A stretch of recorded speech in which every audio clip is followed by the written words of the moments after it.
You're listening to the Jake Lawrence Podcast, a weekly online radio show dedicated to the intersection of Chicago industry, technology, and thought leadership. We're sponsored by Corporate Suites Network, the premier corporate housing provider in Chicago. You can visit them and talk to their experienced staff at csnhousing.com. If you or your company is in the market for short-term rentals and high-end luxury apartments, Corporate Suites Network are the people you stay with. csnhousing.com. We're also sponsored by Vital Signs USA. Vital Signs USA is, again, the premier Chicago area custom sign company, serving customers in the Midwest region and across the nation. Vital Signs has the expertise and resources to ensure your project is completed in a timely and cost-effective manner. Get a quote on custom business signs that will speak to your company's brand today at vitalsignsusa.com. And finally, we're sponsored by Zunis Labs. Develop your website. Zunis Labs is the easiest way to manage your web presence, to improve your website, to grow traffic. And they do SEO, they do digital marketing, they do e-newsletters. They'll do it all for you. Visit them and subscribe to their newsletter at zunislabs.com. zunislabs.com. Today's guest is Mr. Shawn Jeffers. Shawn is one of the most genuine guys I know. He has a big, giant heart, and it's informed by a giant brain to match. He's thinker's thinker. He thinks about the problems in our society critically, but with passion, but he does so objectively.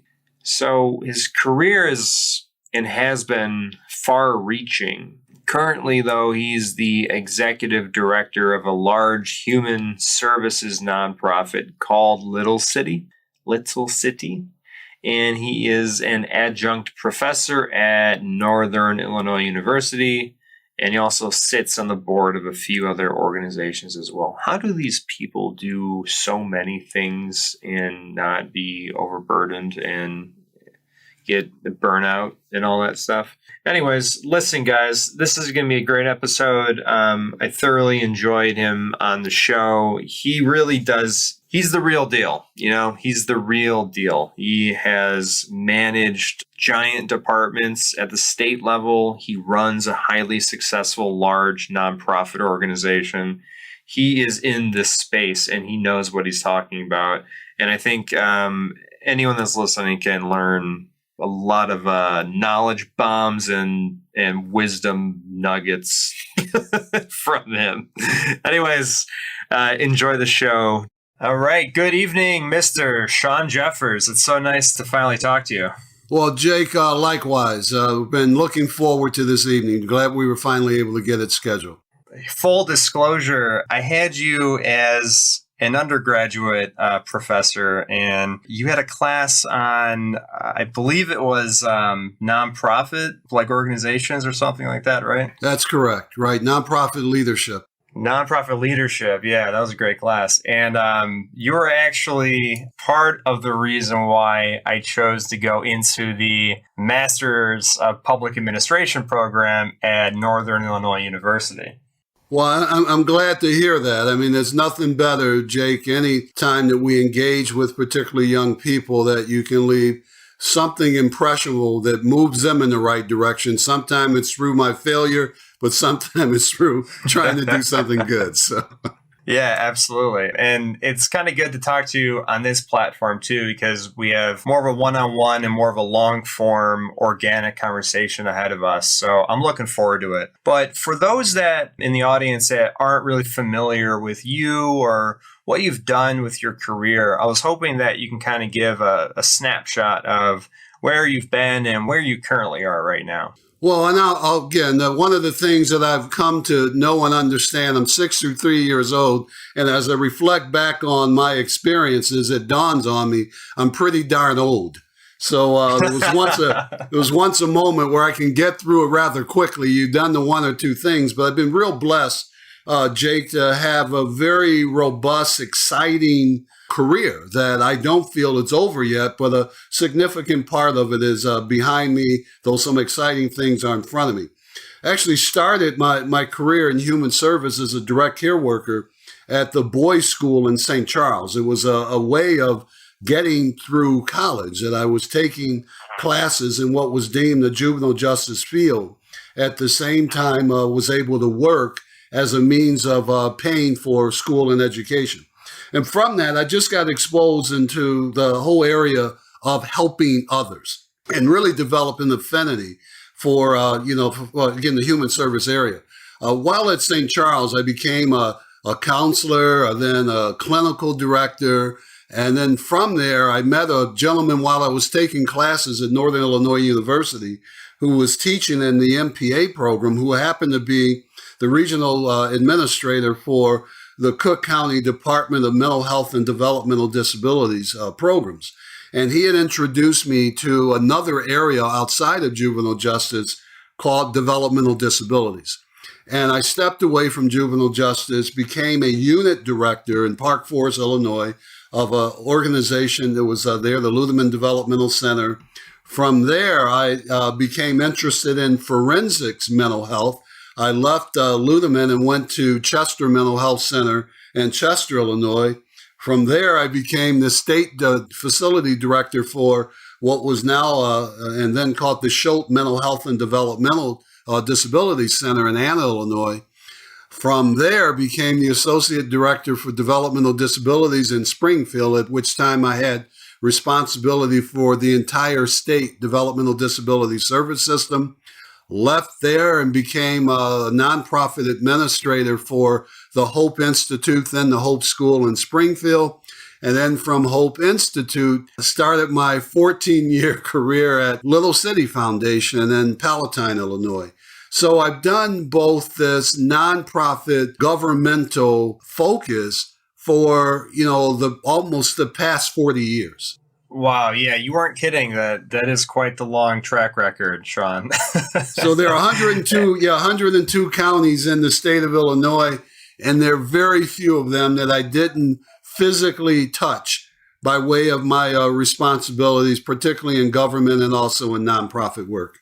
I think that's particularly interesting, your rich experience in the state, in the public sector, as well as in the nonprofit sector. And, during the MPA program, and a lot of my peers can attest to this, that we do talk a lot about the differences and the parallels between the sectors. What's the biggest difference now being a nonprofit administrator than, working as a manager in the State Department? Well, I think one obvious difference, Jake, was understanding cash flow.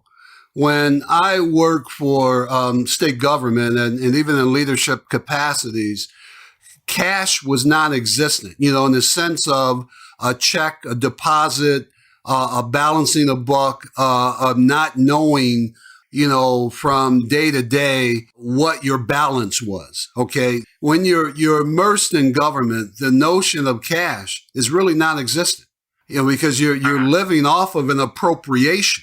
So that appropriation, as long as the checks are cut, you're playing with a much larger pool in terms of cash availability. And whereas on the nonprofit side, I very quickly became exposed to no mission, no margin, no margin, no mission. So the realities of cash management became real. The other aspect that was very real is a nonprofit volunteer governance system. You're reporting to a board of directors, and there's a rather intimate, the fact that I worked for the governor, there were so many other layers of contact in between you and the ultimate boss. But in nonprofit, that closeness to the people who hire, fire, assess your performance is rather immediate and direct. So I think those two areas, and then the other aspect, number three, just to name three things, you're also closer to your constituency. It's rather immediate, as opposed to this larger, particularly when I was a state director, my constituency was rather broad and, dispersed.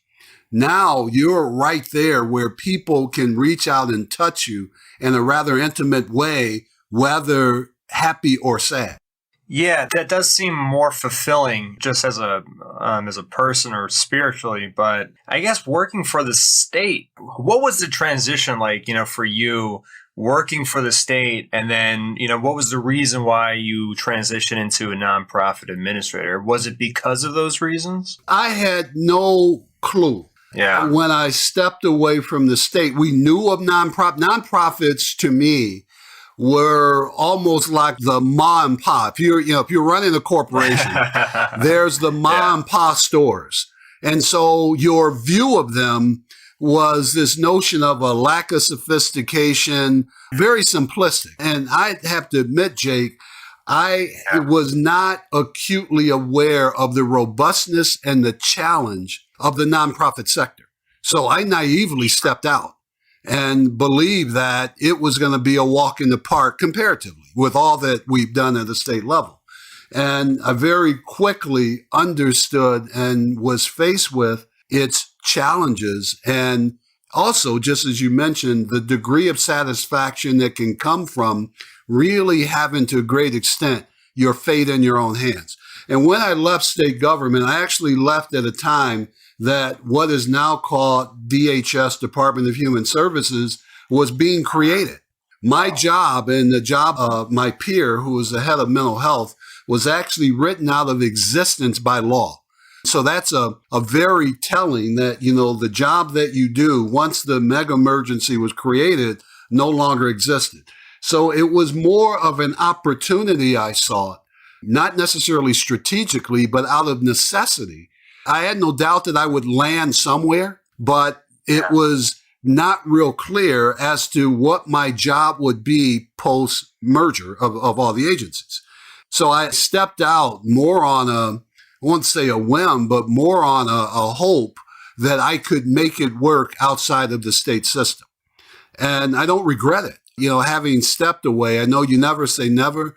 It's highly unlikely I would choose to go back into government. Very noble, very important aspect, but the fulfillment that I get from the work that I do in the nonprofit sector truly energizes me and has been the catalyst for why I teach. It's been over a decade that I've taught the class at NIU. It is a place where all of the experiments and theory and practices I learned can be put to use. And so that's what I think continues to challenge me to this day, is that it is solvable, it is exciting, and it's gratification. Despite the state budget woes that we're in, there are still some very fulfilling moments. Yeah, wow. Yeah, it does seem really fulfilling. And I do want to talk about how you're kind of implementing, your teachings into the organization itself. But before we do that, I wanted to ask how the relationship to Little City is to the state and how you've been maneuvering that with all your past experience working for the state. I'll challenge the notion of what our obligation is. Ran the state hospital, was a member of that management team. By and large, the governor was my boss. Okay, whatever the policies, the practices, the rule, you were limited. We're in an area, particularly in the nonprofit space, despite who pays you. And we recognize that even beyond theory that, the golden rule, that the folks who provide the goal at some level rule, you still have to be the advocates for the people you serve. My constituency is for and about people with intellectual and developmental disabilities. And so I oftentimes find myself in a position of having an adversarial relationship with my funder when it appears that an action they want me to take is not perceived to be in my constituents' best interest. And so as much as we provide either supplementary, complementary services for the state of Illinois, it does not remove or relieve us from a responsibility to advocate lobby, fight for our view of social justice. And so that's a unique, I could not take that stance when I ran a state facility or was a part of a governmental office. You knew, here is the marching orders, you do that. Now I have to give pushback as in my obligation to meeting mission. So our mission is not to serve the needs of the state of Illinois. Our mission is to serve the needs of people with intellectual and developmental disabilities and their family. Now, I have friends and family that are in this type of sector, in whether or not they're direct care workers. My wife is actually a counselor for a nonprofit. It's called Thresholds. It's in Woodstock. Right, I'm familiar with Thresholds. I hear a lot about kind of the challenges that are coming down through the nonprofit sector, especially through the human services, niche, and the challenges related to the state. Can you kind of like paint a picture about what the challenges are in terms of funding, in terms of the state budget, and how it's affecting your particular niche and what you think is going to happen in the future, really? Right. I think one of the things, Jake, as I started out with, I gave this broad and quick explanation of my experiences. And in my experience, up to this point, we could point back in some way of a moment that was like this. So my parents could speak of the Depression. You and I can't, but they could. And so when they saw something coming, they could go back and say, I remember when. I can honestly say, Jake, that I don't remember a time like this. So in my lifetime. And so I've got to assume that my parents, were they to be alive, could equally say, we have not seen times like this. The thought of being almost 2 years or more into not having a state budget, where is there precedence on that, Jake? There really isn't. The level of uncertainty and animosity in some levels, where can we point to that where the partisanship is so divided? The ideological differences, I can recall a time that we could still sit down and discuss them. I worked for primarily Republican governors, but also had the privilege of Democratic governor, during my time. I've never seen a time like this. And so nonprofits through time have always been in a resource acquisition challenge and battle. The fact that we don't solely rely on just the input or the revenue derived from state, government fee-for-service or federal stipend, we've always have been in the business, whether or not it's through volunteerism or whether through other modes of philanthropy, we've always had to go out and acquire resources. And as those resources become more and more constrained, they're being more and more constrained for a variety of reasons. One is there continues to be growth in the nonprofit sector, particularly in those responding to human service needs. As governments fail and as businesses fail, the demand for what we do goes up. It doesn't go down. So as there's more homelessness or a housing need or spousal abuse of some sort, the pressure is more so on our non-governmental side to come up with creative solutions to address a need.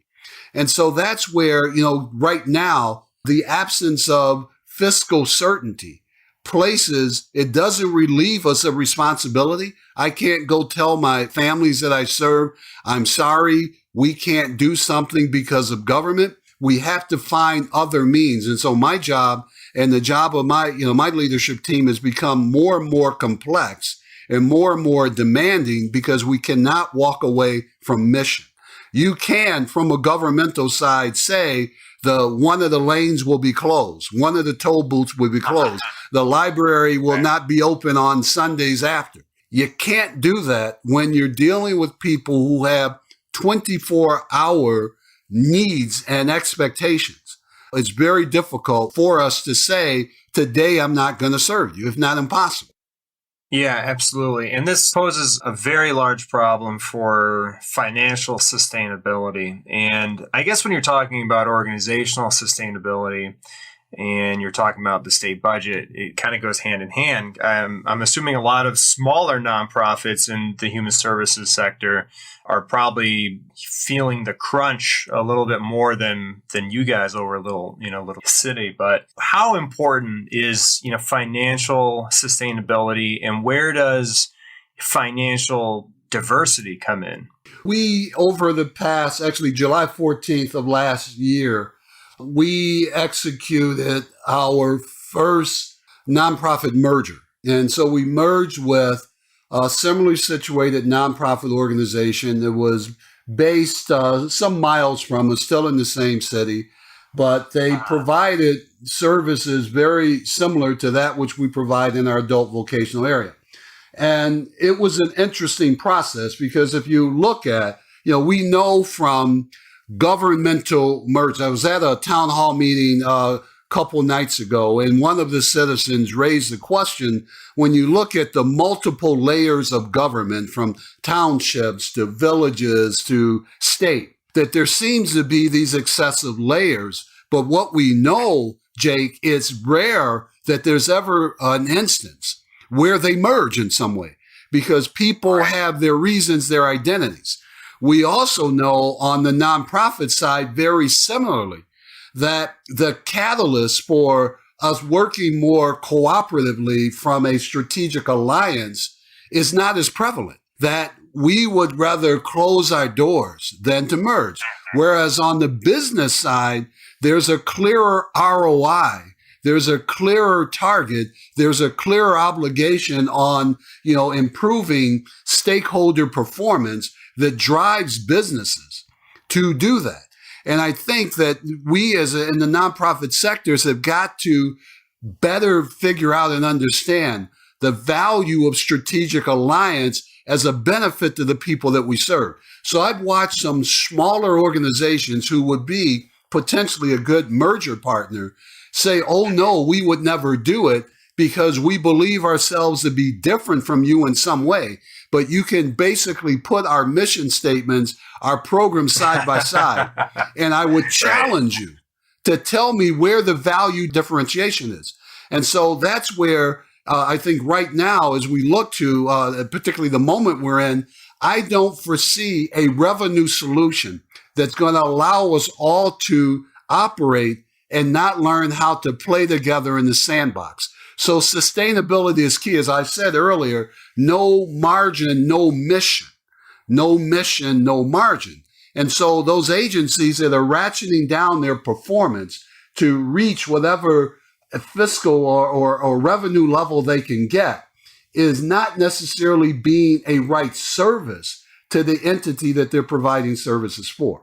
And so financial sustainability, not in a way of hoping that something comes in, but in a way of more strategically knowing that if we invest ourselves in this way, if we change our program business models in this way, this is likely to occur, has got to become the language of the boards and the organizations that are in the nonprofit space. That's impressive. And do you know of other human service nonprofits in Chicago that are doing these types of strategic alliances in terms of nonprofit mergers? It's not at the level. When we were going through our merger, one of our trade associations asked me to make a presentation. I've actually had, without naming the organization, we have invited a couple of organizations as potential merger partners because we viewed some symmetry between what they did and what we do, and saw and felt that there could be either some economies of scale or some increases in impact were we to join. I had one nonprofit director say to me, Shawn, I think it's the right thing to do, but it won't happen until after I retire, meaning this person retired. His program director was sitting there, said, I agree it should happen too, but like, my boss, I'm hoping that the day after I retire, it does happen. And so there is this notion among us that either the fear of loss of identity, the fear of loss of employment, the fear of, and so that's one of the impediments, Jake, to why we don't do it. And why boards, because boards have a similar sense, I want to say entitlements, and because that would be, I think, being unkind. but this similar sense of identity that they fear loss. I commend the organization that we merged with and it wasn't easy for them. And only, how good that decision was is yet to be known because we're still in the integration phases. But I commend them for their courage to recognize that their best option for a better future was through a merger and not through competing for declining resources. Yeah, I think a lot of the audience right now is going to be, I think the phrase nonprofit merger, they're going to be hearing it from the first time from you, Shawn. And this whole idea is a little bizarre, right? And I guess that in a sense, nonprofits ought to be acting more like businesses in, at least in this environment, at least in the Chicago human resources, sector. The other thought that comes to mind is having local governments merge and having that conversation. I work for the village of Itasca, and I can only imagine the town hall meetings if there's ever a proposal to merge into Elk Grove Village, Shawn. Right, exactly. I mean, and for the same reasons, it's one of the things that we have failed to do, again, from our industry, is show what the value proposition is. Okay, if I'm saying to you, Jake, that right now you're only getting one meal a day, but if I merge with this other organization, I can give you 3 meals. I believe as a stakeholder, you would say, Shawn, do that merger. Okay. And so, we've got to make sure that, and we kind of use this statement when we were meeting with entities on both sides, because even with Little City being the principal agent and the successor organization, there was still resistance on the part of some of the stakeholders of my organization for fear that they would lose something by including others. On the opposite side, very similarly, loss of identity, services levels that we're presently getting might not be there. And so we have this fear that if we somehow become a part of something else, we lose something. We don't get our TV time if there's now only one television because 2 households merge. And so it becomes critically important, Jake, for us to show what are the real benefits. How can businesses be successful with those models? And there are some that are done for other reasons. But if we know that the end result of this is something better, particularly from a sustainability and perpetuity perspective, then we should be open to that possibility. And the same with the city, the same with a school that may be down to 5 teachers and 3 classrooms. And when you look at it, but we have this resistance. I got to believe that when I give money to my personal investor, I give it with the expectation that there will be a return on my investment. When we give money, both governmental and philanthropically, we give it with a hope, but not an expectation. And so our tax dollars, how clear are we on the return that we expect? But on some other areas, we do. And so I think from the sector that we're in, Jake, we've got to be very clear. That notion that you brought up of business. Oh, you mentioned that, people cringe. But what is business? Okay. Business, to a great extent, is delivering a product efficiently, effectively to the audience that it's designed to get and creating some value, both value on the investment and value on the outcome. And so how different should we be? Should we be inefficient? Should we be not focused on outcomes or impact? Is that the nature of it? So I think there are elements of the business sector that has to fit if we want to be sustainable, particularly in an environment where resources are so constrained. Yeah, there's a lot of crowding out in the human services sector, especially in our environment, especially in our era.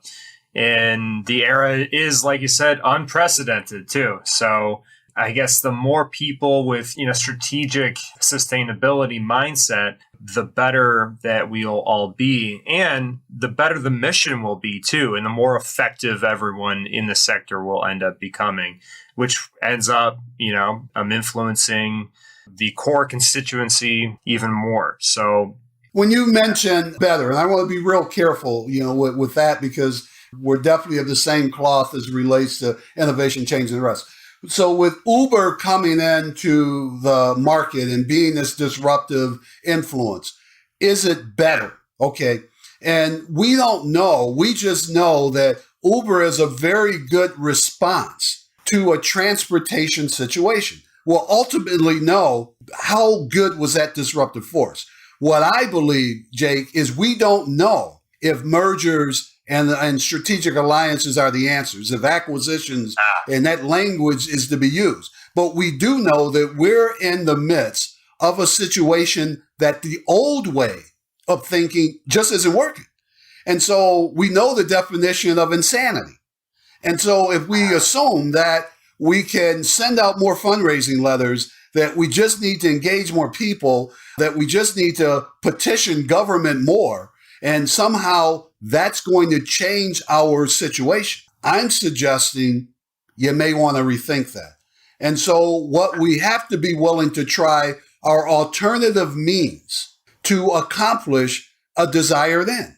And so for us, what we saw with one of our particular programs is that the pathway to sustainability was through the merging with an organization who was positioned in a place that we wanted to be a little bit better. Okay. And so we knew we had to take some stuff in. I got to take some of their inventory because they had so much asset and value. It's a wonderful organization with richness and caring people and a population of folks we just love. Yes, it had some buildings and other stuff that may not have been as desirable, but the ethos of the acquired or the merged organization helps put us further ahead than were we to wait for government to bail us out. Right. And I kind of wanted to touch a little bit more on organizational sustainability in the wake of what you just said. You called nonprofit mergers and acquisitions an innovation and a disruption, right? And I think you're right about that. But I guess what are the other tools in the toolkit to ensure a realistic vision and goals, and to ensure high quality programs, and to ensure personnel can effectively and reliably perform, and to conduct a financial reserve and contingency planning? I mean, what are the alternate tools that are at your disposal to do all those things? The tools that are required, if we look at kind of business as a backdrop, one thing, among the many things that we promote there, you need a business model. Well, I need a program logic model. I need a theory of change. I need to say with this investment of resources, one can reasonably expect this outcome. That's foreign to a great extent in our field because many perceive us as a place of good intention, the place of just nice people, and they're going to do some things and it may not be right, etc. Well, we're talking about an environment of declining resources where there's not a lot of room for inefficiency and ineffectiveness. And more importantly, the people deserve something more because as our education and as our knowledge base increases, so should the outcomes that we're able to produce. And so we begin at that point, Jake, that have to mirror those entities that can get from start to finish. Okay. So business logic, business modeling, projections, the type of staff that you need to bring on who are going to think in a certain way become more. So our talent acquisition, we can ill afford to bring people in. One, it's very tough to get. Not everyone is cut out to work in our sector. It's not. And so once you get that talent, and the same thing that business knows, once business acquires a customer, it's well worth it to them to do what it takes to preserve it because of the cost of losing them. It's no different with the talent that we have in nonprofit. We've made heavy investments in people. If they leave, more than institutional knowledge leaves, you've got so much more that's tied to it. And so I think in many ways, what we've had to look at in trying to become a sustainable, successful organization is really beginning to better understand the importance of our infrastructure and the investments that we need to make to sustain it. We have to be lean. We have to be purposeful. We have to be intentional. We have to be committed. All those things are important. We also have to know what we're going to be good at and what we're not, and find a way to, a business can stop doing something overnight. when you're serving people with human service needs, you can't necessarily say tomorrow we don't. So we've got to learn how to transition care and assist our partners who are better capable of doing something that we can't. So I do think you've got to make sure that our toolkit goes beyond we open the door, we let some people come in, we asked them what they needed, and we went out and found it. It doesn't work that way. So we have to be a lot more intentional around what we're setting out to do, what understanding what resources you need to accomplish it. So I have to pay very close attention, Jake, to my board structure, to my staff structure, to my volunteer engagement, to my governmental affairs, to all of those things are inputs. We do on a regular basis an environmental analysis, much like a PESO and the like. Businesses are always tuned into that because changes and, one is we want to know it because we know stock values are going to change based on the fact that it was a bad year for corn or, there's an embargo on some other, so the businesses know how certain conditions are going to affect their bottom line. Jake, those forces that are taking place also impact us. And so if we don't become more attuned to what's happening in our space, you can't respond. Everything comes about as a moment of, oh my gosh, when did that happen? And so I'm trying, as my leadership team is to be involved and be at, what a mentor of mine said, you're either at the table or on the agenda. We want to be at the table. We want to be at the table.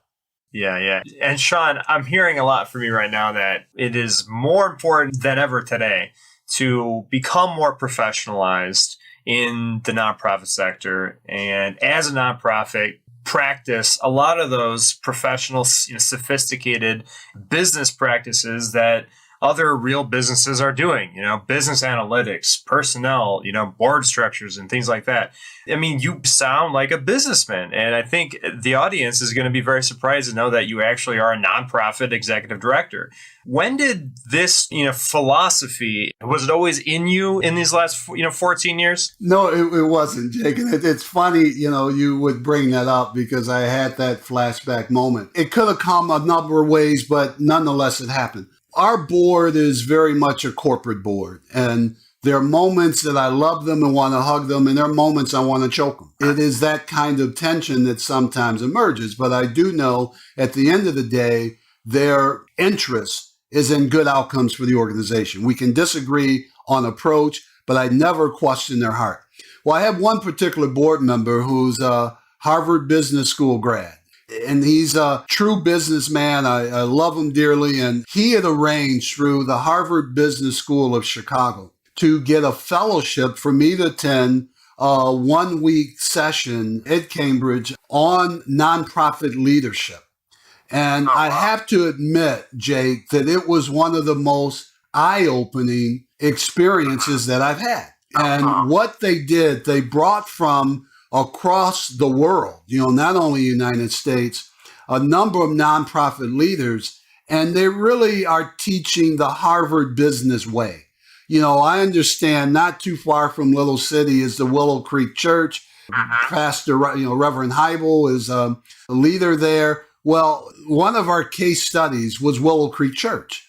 And so what they were really promoting was this notion of sustainability of the nonprofit sector. And it was one of those kind of hits in the face that my love and passion alone won't keep the lights on. It helps. You need it. Okay. And so as much as I was this touchy-feely, emotional leader, they impressed upon me the importance of understanding the situation you're in and responding, and even better yet, anticipating where you may be and coming up with strategies to avoid it. So my language did change. One of the exercises that they did before we got there's a bunch of reading that we needed to do, but one of the early assignments was to send them a copy of our mission statement, okay? And I had no clue about what. And so I'm in one of the sessions where they're really attacking this whole notion of mission statements and, how lofty they can be and the like. And their contention is that your mission statement should define aspiration and direction. Okay. It should be specific enough that you know not only what you do, but what you don't do. And so he's going through and they're picking these mission statements and they're tearing them apart. And we're about 3/4 of our way through the class and I'm getting relieved because he didn't pull mine. And so right before the class broke, he says, but there's one more. And he pulls out the little set. He said, this is one of my favorites. And he said, I'll tell you why. He said, I labeled it the sticky note mission. He said, the whole notion of sticky notes is that you can write anything and stick it somewhere. So he said, when I read this mission statement, I can't tell you what they don't do because they can do everything. Okay. And that's where it really hit you that it does, mission statement, again, should not only define what you do, but what you don't do. And ours was so global in its presentation that we are all things to everybody, regardless of who you are. Just, noble, the like, but not sustainable, Jake. Not sustainable. Right. And so I walked away from that with a very different view. Now, the part that it hasn't been this romance that's been accepted by everyone. When we were going through the nonprofit merger process, a few of the people, and there's one of the program staff to this day, if you ask her, I think she's come to like me, hated me, because we were looking at, and, unfortunately, my presentation came too much on the business side when we were looking at numbers because I wasn't as cognizant of the audience. But the bottom line, what I was saying was true, but you got to be real careful there. It's not solely a business decision. It's a business and a program sustainability decision. It's both. And so for us, there is not just a bottom line. In some cases, in all cases, it's a double bottom line. In some cases, Jake, it's a triple bottom line. And so when I make that decision, I've got to make sure that there are some revenues over expense, or at least the possibility of breaking even. I've got to make sure that there is some societal benefit and outcome, but also I've got to look at even environmental sustainability, that we still owe something to this world that we live in. So how many businesses have to balance a triple bottom line? Very few. Yeah. I think you're right. And in terms of sustainability, we talk a lot about, 360-degree performance evaluations for organizations. And the resources, there's like 4 different, and they're all interrelated resources that need to be examined really in order to determine if each one is sustainable. And the organization itself, it's the human resources, both inside and outside of the organization. It's community, society, the ethnosphere, and like you say, the planet's biosphere as well, the environment. So I think if any one of those resources is not sustainable, then for an organization, the reality test is that if any of those other 3 resources are not truly sustainable, neither is the organization. Yeah. So, Jake, we can get with bizarre in our analogies about that. There is a part of our physical anatomy that's vitally important. And it's, the heart stops beating, game over. But it's not the only organ that, if it's cut off, can kill you. And so clearly, if there's an absence of mission, the heart, the ethos, organization dies. But if there's not the oxygen and there's not the other, aspects of that are vitally important to the organism, just as you mentioned, we have to be mindful of attending to all of those things. And so you see some organizations that hope to exist in a resource-constrained environment solely on the basis of their heart. We care. We give a damn. Okay? I want to transition a little bit away from this. And I think this is a real good segue when you start talking about, giving a damn and having a heart and the ethos of the organization. I'm interested in your heart and why you are, I guess, have been attracted towards this mission in particular to provide children and adults with autism and other intellectual developmental disabilities the best options and opportunities. How'd you get there, and why are you there, and like what about it motivates you? I've been driven to service. So if I look back, Jake, whether or not it was through scouting or just through parental engagement and involvement, my parents placed upon me a responsibility to do something purposeful. It didn't have to be, they had no notion of corporateness, but do good has always been something that has been expected of me. Do good, do no harm. And so when you carry that forth, and, part of that is through my religious upbringing, social upbringing, that when it's continuously impressed upon you, and not only impressed upon you, but you derive some joy from service to others, I do think some of us, Jake, become wired in that way. And so even though there have been instances where I wanted to be more driven by the pursuit of economic gain, it doesn't fit me well. Okay, I don't wear it well. And so that has been, whether or not it's disabilities, juvenile justice, I'm a board member of my local HOA, I'm a trustee at a university, I serve on my upbringing, my personal sustainability, both economic and psychically, has been wired to be of help to others. My teaching, which I share it with you, it's not economic gain. There's a benefit. But if I factored in the ROI and it was truly on a monetary basis, I wouldn't do it. I wouldn't make that trek.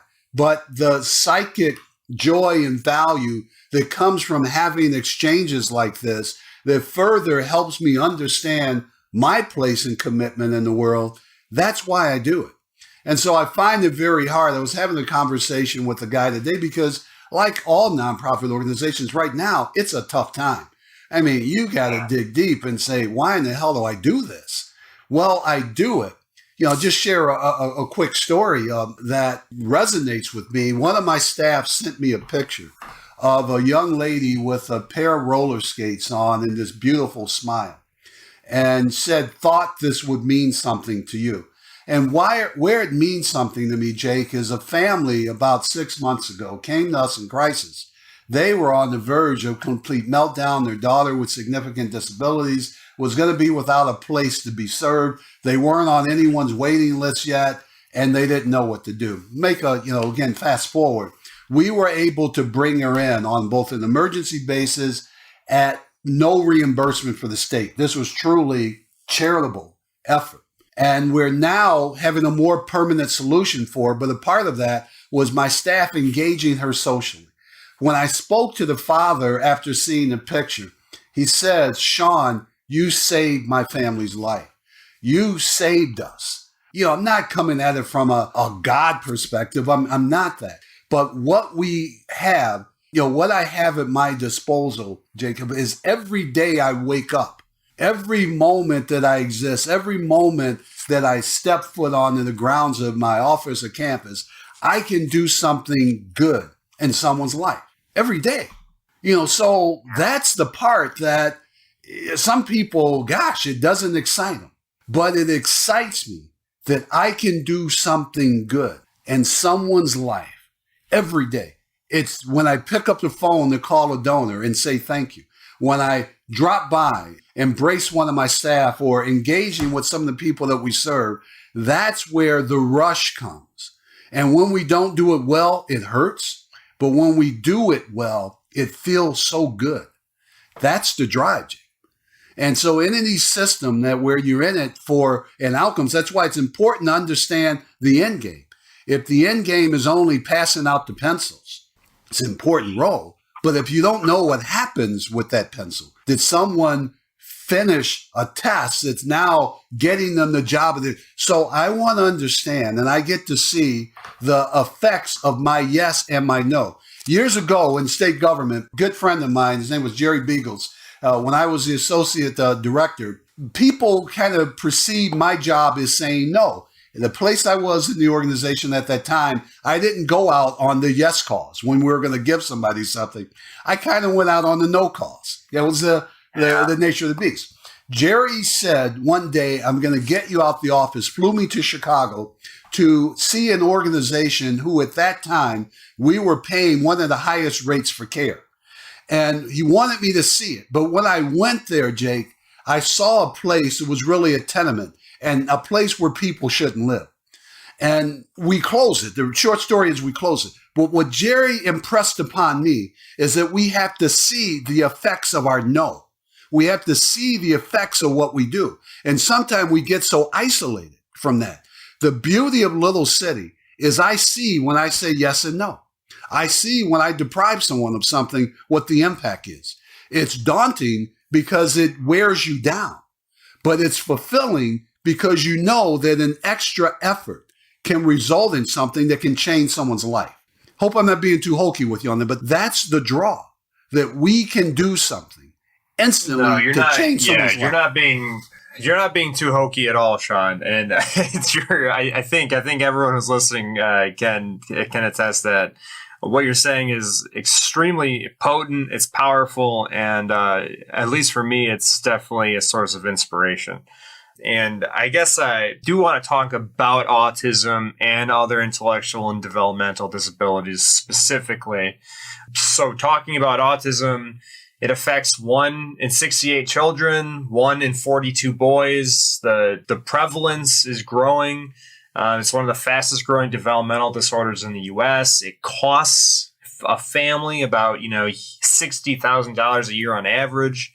It's debilitating. And you and the organization are really, creating opportunities for them to work productively, explore creatively, and learn continuously throughout their lifetime. What do you think in terms of the audience right now that are some kind of, interesting and surprising facts about autism, people who suffer from autism and other intellectual and developmental disabilities? And particularly as it relates to challenges of autism, there are, Jake, no throwaway people. And, we operate clearly, definitely on that premise that many of the children that we serve are on recognizing autism to be a spectrum disorder.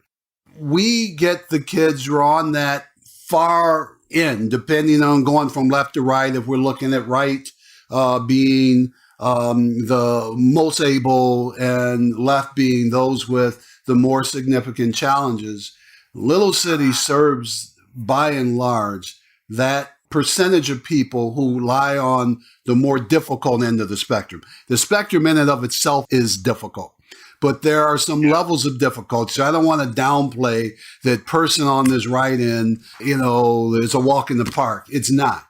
It's a debilitating, challenging situation for both. It's not what an individual wished for. It's not what a family wished for, but having that challenge. I have been the most remarkable, fulfilling thing for me has been the commitment and the love and the joy and the battle of families who are dealing with something that most of us can't. Their purposefulness, their commitment, their passion inspires me. And we have seen, and that's, again, I've been involved in many situations where with our help, it's not that we take a person from the family. The family is an important partner with us. But, I don't know, Jake, if you've been faced with a caregiver situation in your life. Caregiving is tough. And so a decision to place mom or dad in a nursing home is not an easy decision, nor is the decision to keep them at home and be able to make the sacrifices of your own life to make that possible. And so I don't blame or belittle a family that made the choice that it is in our collective best interest as a family and for the good of my child that I place them in a setting like Little City and be a partner with Little City and the services and supports given to my child. It does take, and you've heard that before, it does take a village, Jake. It takes a village. And so let's not look at it from the perspective of, one, there's going to be this quick and dirty cure. And if you only cared a lot more about your kid, they would be better. Some of those asinine distinctions are still out there. Or the whole notion of it's so impenetrable that you can't do anything. When I reach a point, and I just had a conversation with one of my young leaders today on a matter, on the whole notion of when hope is gone and despair enters, it's time to get out of our sector. And so we want to continuously give those families hope. And when those small successes come up, just this young lady who was on a set of roller skates, had the little handle things that they help, that family, how significant was that to them to see their daughter socially involved in something where there was a smile on her face?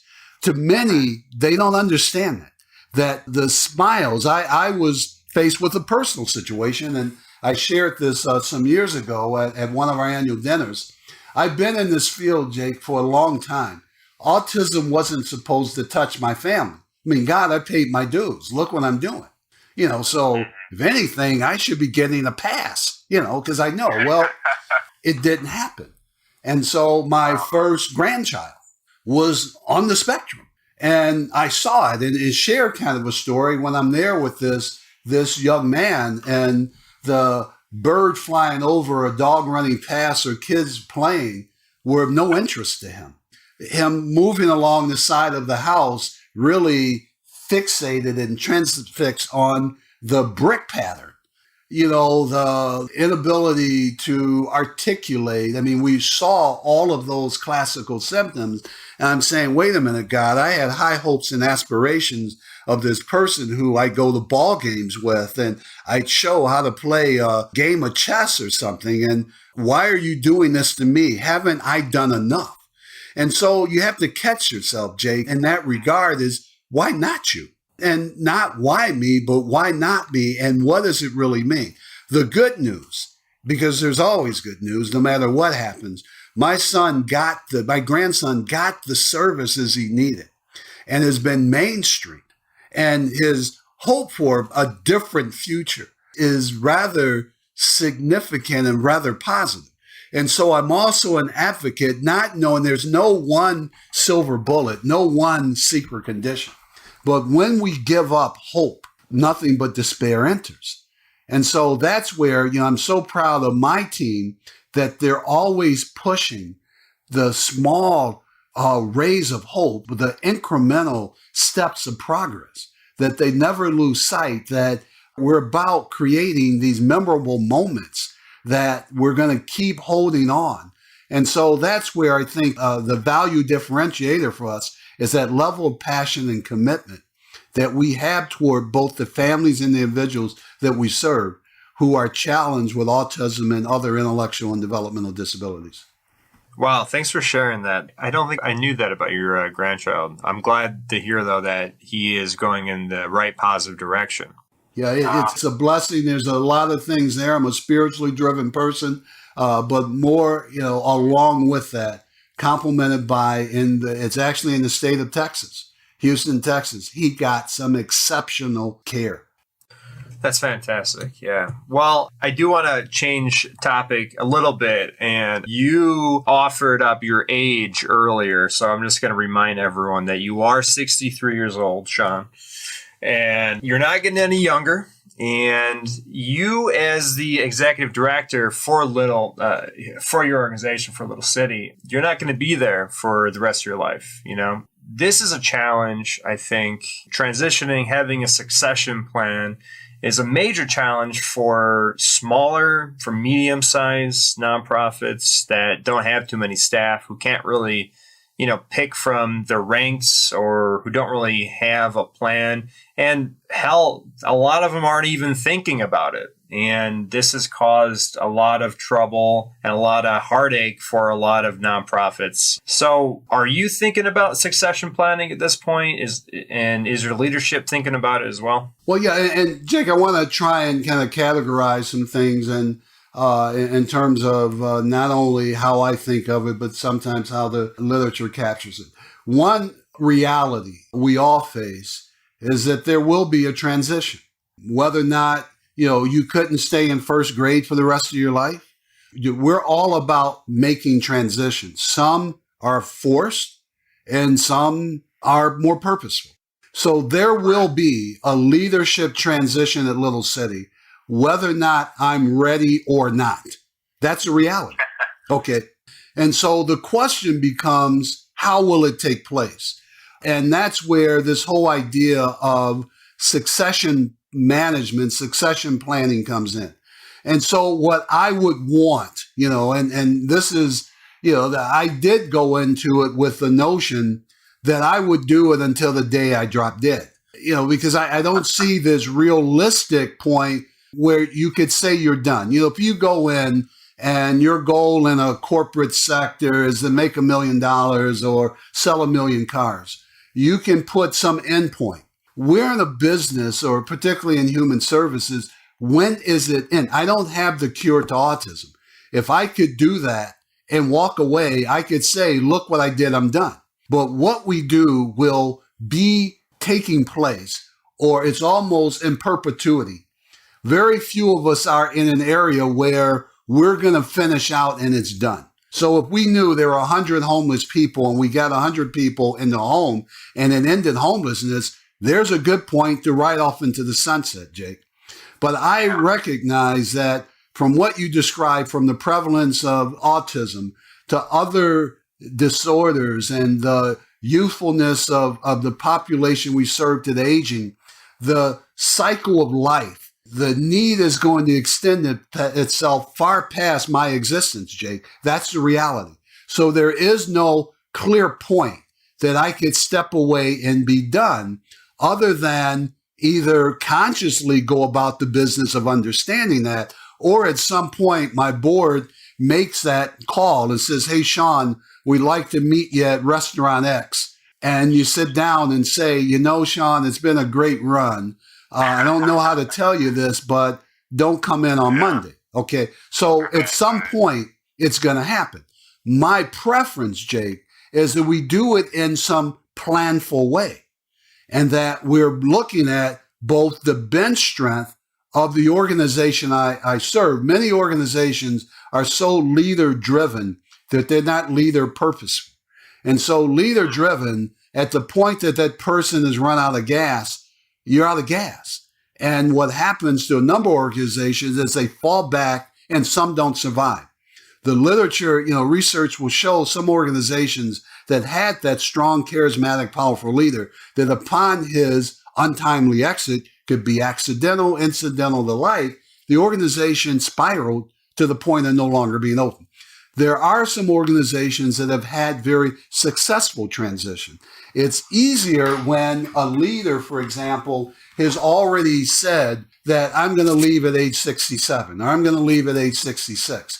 You now know that there's some timetable. It's more complicated, and I haven't resolved that yet, is what my timetable is. Okay. And then from that, even though I'm 63, I'm in very good health, very active mind. I know, Jake, I'm not done yet. And so even getting ready for my transition, and I do have some things that I want to look forward to post Little City. And so from a leadership perspective, you first have to resolve what is the intent and motive of the exiting leader. Some organizations won't dare because there's this feeling of obligation. I have no doubt for me, I have some people who, as long as Shawn is living and breathing and says he wants to do it, will do it. But that isn't necessarily, Jake, good for the organization. Okay. So I've seen organizations who, if we believe in org life cycles, you and I have a life cycle. I'm not going to be able to touch the rim without a trampoline again. Okay. So if I want to touch the basketball rim now, I'm going to need a trampoline. I can't do it on my own might. And so we know that our performance life cycle in many ways is going to drop at some point. And so if we're looking at the organization life cycle, at what point would Shawn Jeffers like to leave? I want to leave on an up note. I want to leave not where we've been in this spiral of decline and no one willing to tell the emperor you have no clothes on. It's you want to pick that moment where there is something that the new leader has to work up to and look forward to than the leader who steps in because you have depleted the organization of its resources because you held on too long. I don't know if you're a sports guy or the like, but I remember kind of vividly the Boston Celtics, Larry Bird era dominant team. And there was a young man who they had drafted by the name of Len Bias. And Len died, unfortunately, of some drug-related accident. And the Celtics, and banking so much on them and holding on to its team for so long, spiraled for a number of years because they weren't ready. The San Antonio Spurs, who I love, seems to have this down to a science as their leaders, Tim Duncan and company, have left. They have built this franchise of getting in people at the right time who now sustain it.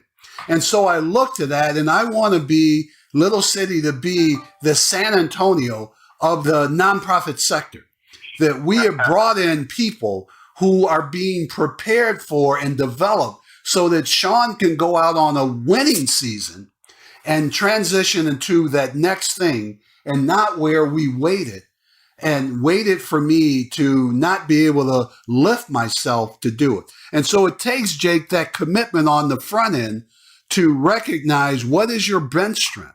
Who do you have around you, behind you, and that's going to be able to, you can invest in and develop so that when that moment comes, and we have to think about that moment and how, that you're able to make that transition in a more seamless way.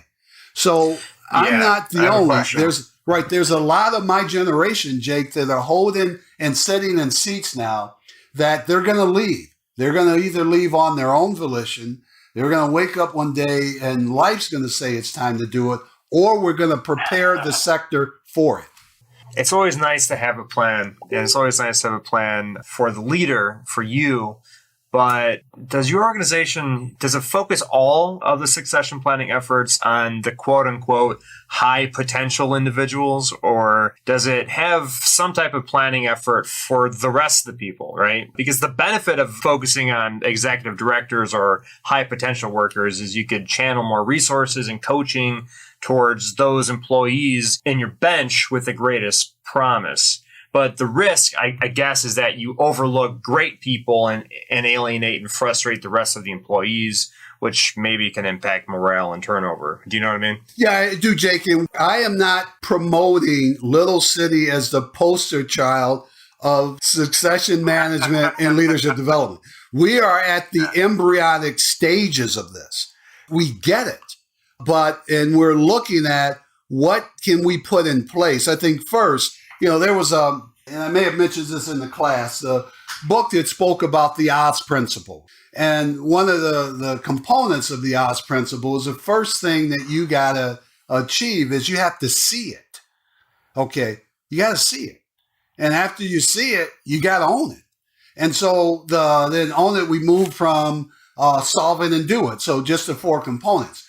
Most organizations don't succeed because they saw it, but they didn't own it. And if they owned it, they didn't solve it. And if they solved it, and came up with a solution, they didn't necessarily do it. And so we're at that stage of we see it, we own it, but we haven't solved it. And so that's where it will take a tremendous effort. I have to accept, Jacob, that I am not getting younger. I'm still productive, but I got to understand my production cycle. When do I retire this asset to hopefully put this asset to better use? I'm wired to work, but the question becomes, how fair is it to the organization to run on empty, knowing it's there, but then stop, and now the organization is faced with its decision.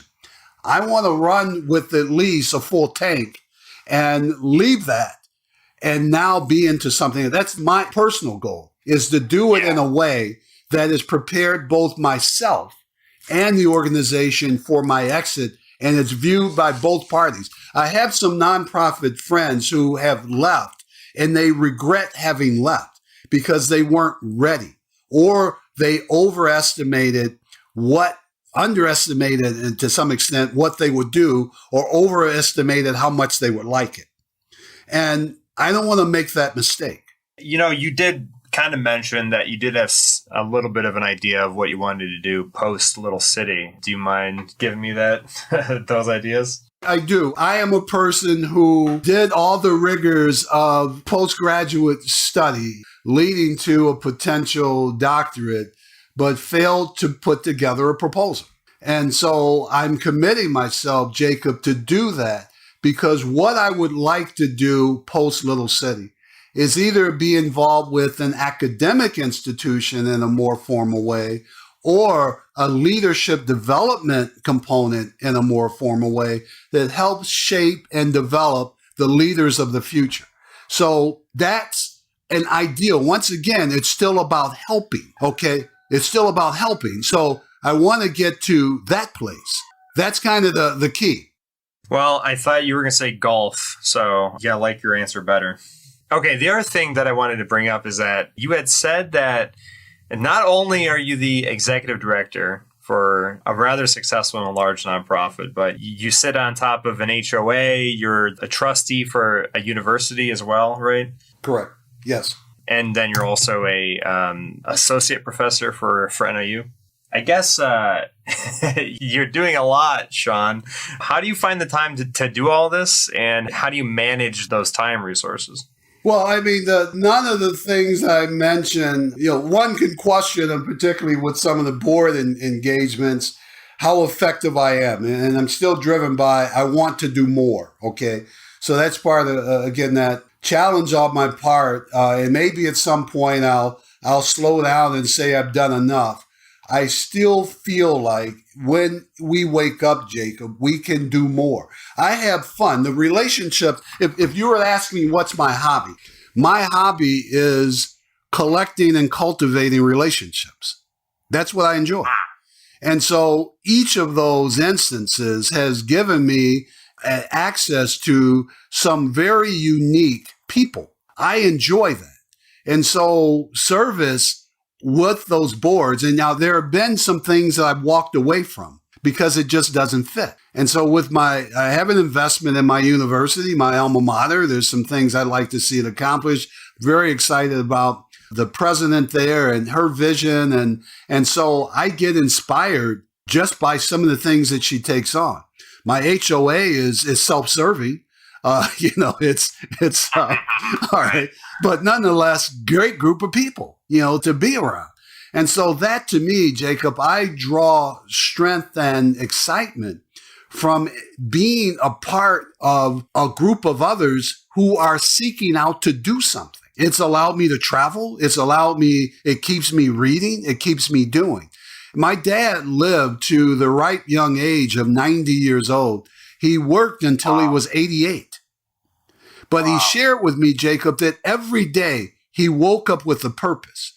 And that meant something to me. Every day. He worked 10 to 2 at the courthouse in Aurora as a greeter. It's just something to do each day. But it brought him in the presence of people.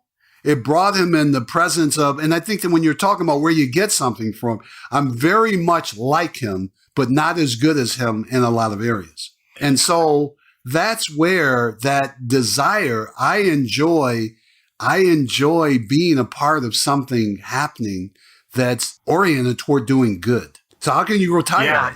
How can you retire? That's a great point. I didn't ask you what your purpose was or where you derived meaning from, because you've been doing such an excellent job at describing that throughout every single answer. How do you find the time to do anything? Well, it's through your purpose. It's through your meaning, right? And I do have to, Jake, figure out sometime. I'm doing a little bit better. And I have to renew. And my board pushes me on that. My staff do. And particularly now at this stage of my life, I have to learn how to relax. And I promised my wife, we got a little timeshare and some other stuff that I just never found the time for. And so part of this transition that I'm working on in this leadership development. I don't want my future young leaders.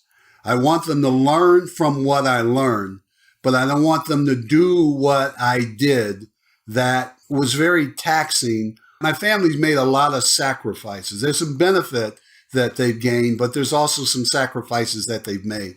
If I could press reset, Jacob, I'd do it a little bit different. I'd enjoy it more. That's what I do. I'd enjoy it more. I wouldn't feel proud of having lost vacation days because I didn't take them. Because you can fool yourself into believing that everyone needed me that day. What they needed was for me to be at my best. And there were some days I worked not on my best, but by this sense of obligation that was somewhat misguided because I paid a price a few years ago physically, where I found myself on a medical leave. And that's when you realize that it wasn't about one more meeting, wasn't about one more memo. It was about you taking care of yourself. It's a marathon and not a sprint. Yeah. Do you think like your students or, just millennials in general, do you think they don't get that? Because I kind of have a sense now that millennials and, my peer group, they look at that whole, and we could take this as just an analogy, but the vacation day idea, we look at that and we scoff at it. We're like, no, we're definitely going on vacation. Are you kidding me? Because I think we do really intrinsically understand the idea of trying to practice some level of care for yourself. Right. I think the challenge there, Jacob, I do think it's not a criticism, it's more of an observation because we definitely deal with my workforce consists of a significant number of millennials. And we just got to find that if there's such a thing as the happy medium. If I'm in surgery and the doctor says, oh, it's 9:00, I always take my break. You're going to say, wait a minute, I get a break, but you're in the middle of something. And so if where I sometimes, and it's you're leaving in the middle of the play. The circumstances that we face, sometimes life driving circumstances, your vacation is important to you, but it's not to that person who's on the operating table. And so we got to find that balance between working hard and playing hard. And I do see some millennials who have mastered that part of it.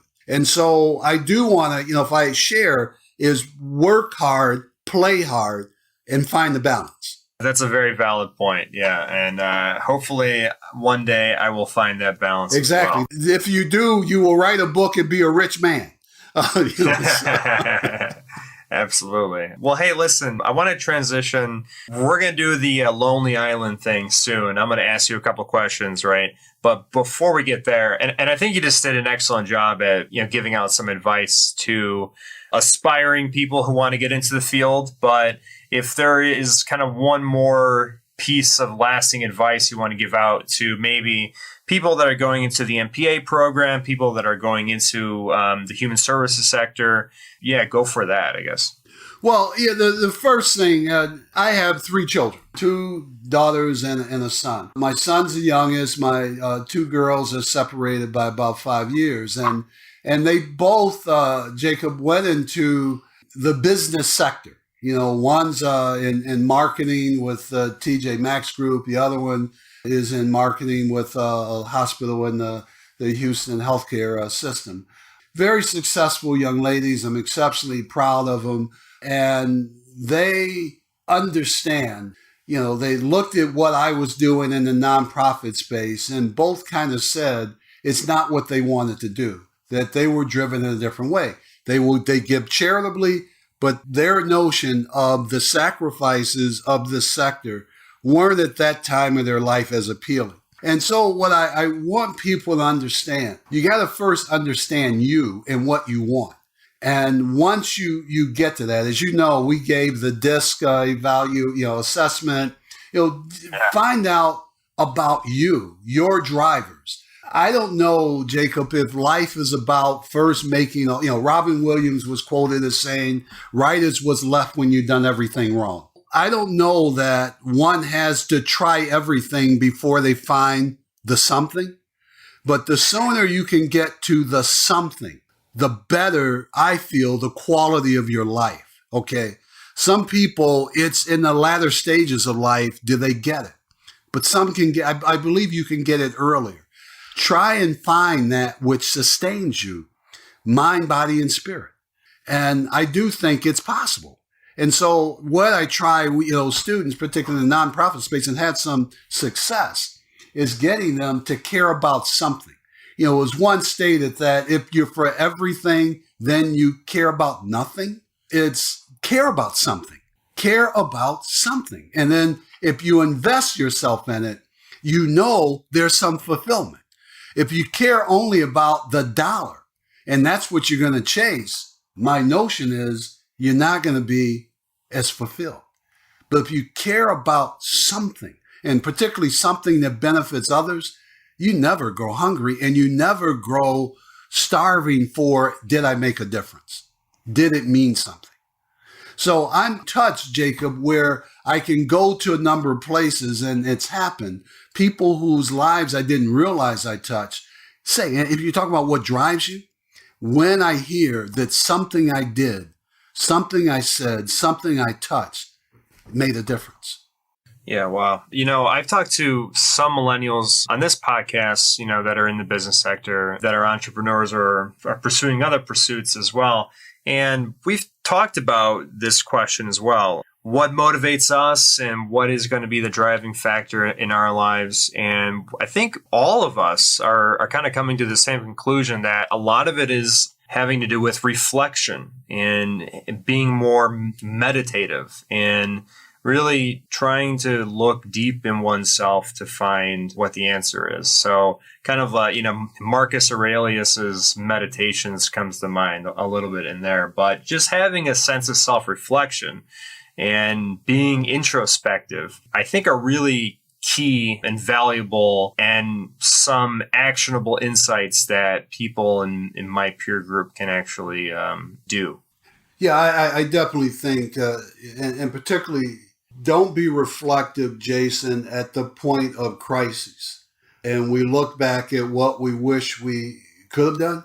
Try and be, and particularly at this stage of my life, I recognize that I come to accept that there are more moments behind me than in front of me. And so I'm more reflective on future, how I wish to invest time, than past, how I wish I had invested. And so, as you reflect, do it retrospective and prospective. That's a great point. All right. Well, hey, listen, let's wrap up this and let me put you on a lonely island. This is what I do with every podcast guest. So the idea is, Shawn, that I put you on an island all by yourself and I give you just a couple of key items. Okay. And the first item is you only get one book on the lonely island. And what book would that be? Well, that's an easy one. As you may have picked up, I'm spiritually driven. I have my Bible. You'd be surprised at how many people have actually answered the same answer. Any particular book? I'm more driven by the book of Psalms because it covers enough ground and covers enough feelings for what I'm going to have despair. I'm going to have optimism. I'm going to have achievement, and I'm going to have a need to be resolute. And the Psalms address that in a major way. Great. All right. One record or one album that you can bring? Oh, wow. That is a good one. So you'll get a kick out of this. I'm a Prince fan, so I'm going to have Purple Rain. All right. Nice. It's Purple Rain. I have not had that one. I have not had that one. All right. And then one website and one app that you would bring. So like, just imagine you could put the website in your back pocket. All right. I'm a Google person when it comes to, finding stuff. That is proven, it may be too global there, but it is a permanent part, even with a question that comes up. My wife and I can have a disagreement. That's the beautiful thing. I don't know how many marriages it's going to wreck. Okay. But I will pull out in a moment when she tells me I'm wrong. I now Google it. And, it's become the equalizer. That part, Jacob, has been funny to the point that she doesn't want to see my answer when I'm trying to prove that was right. Just put it away. Google doesn't know everything. Well, when you tell me I don't know. Yeah, okay. I've heard that answer before, but I've never heard the motivation quite like that, Shawn. All right. Well, hey, listen, Shawn, Mr. Shawn Jeffers, it has been a very, very good treat to have you on the podcast. I can't wish you the best of luck and best wishes pursuing, forward with your organization. And I wish you the best, Shawn. Well, and Jake, as always, the same to you. You're part of that bold, bright future that's ahead of us. And I think it's efforts like yours to do things like this, the discipline that it takes, the way that it drives. I mean, in order for things to change, we all have to begin to think differently. And we think differently by having moments like this where we toss some things out, share it, embrace it.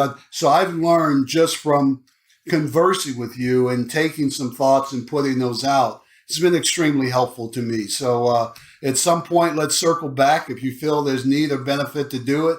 But you keep doing great things too. Well, I can't wait to have you back on that, all right? It's a promise. All right, that was Shawn Jeffers. I hope you all enjoyed him as much as I did. He is a delight, a treasure trove of knowledge and wisdom, and we can all learn from his charity of mind and his depth of information about the human services nonprofit sector. And really, we could learn a lot about how he communicates his craft, how he communicates his passion. So take notes. This guy is the real deal, and I cannot wait to have him on again. All right, so this week we were sponsored by Corporate Suites Network. They are the premier corporate housing provider in Chicago, and you can visit them at csnhousing.com. We were also sponsored by Vital Signs USA. They are, you got it, the premier custom sign company in and around Chicago. You can visit them at vitalsignsusa.com. And last but not least, we were sponsored by Zunis Labs. We are a web and mobile development and digital marketing firm and agency to help you develop your website. You can visit us at zunislabs.com, zunislabs.com, and subscribe to our newsletter. And you could email me personally by going to iamjakelawrence.com or jakelawrencepodcast.com to inquire more about what we do. Anyways, hope you had a blast. Hope you're having a great day. And I hope you're being positive, and I hope you're crushing it out there. And I can't wait for you to come back to the next